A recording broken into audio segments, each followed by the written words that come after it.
السلام عليكم، كل عام وأحبابنا وأصحاب التكاتك وأحبابنا بألف خير، والسنة الجديدة تكون إن شاء الله فيها تغيرات. احنا النهاردة هنقدم فيديو جميل جدا عن في المقص بسهولة وببساطة. ده المقص طبعا جاي بناخد، كان المقص بتاع الدكتور ده مكسور وعامل حادثة، فاحنا بناخد الترندة بتطيل الفرامل على طول وبنظبط الأربع تخرام. على فكرة الأربع تخرام بتوع الترندة ما بيركبوش غلط، لأن الأربع تخرام مظبوطين 100%.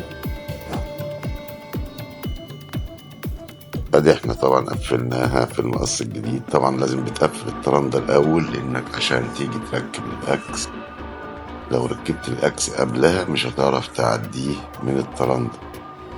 وبنبدأ ندق على البلية. احنا المفروض كنا بنحط البلية دي في التلاجة، والحظ ما كانش في التلاجة، يعني شغالة في اليمين دول لأن الكهرباء كانت قطعة.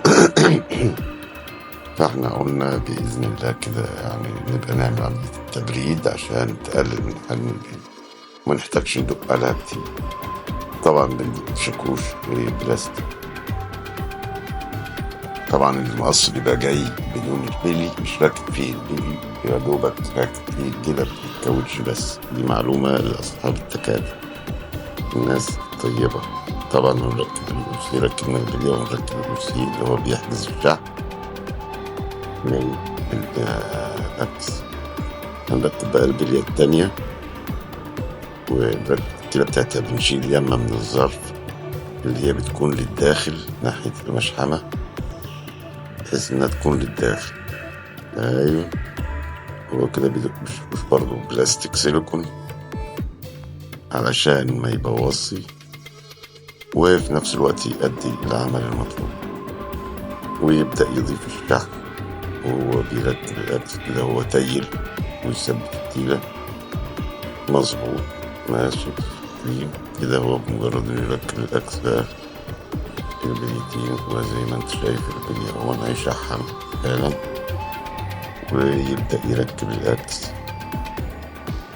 ويقول لها متشكرين. كده يبقى على التركيب في المكنة.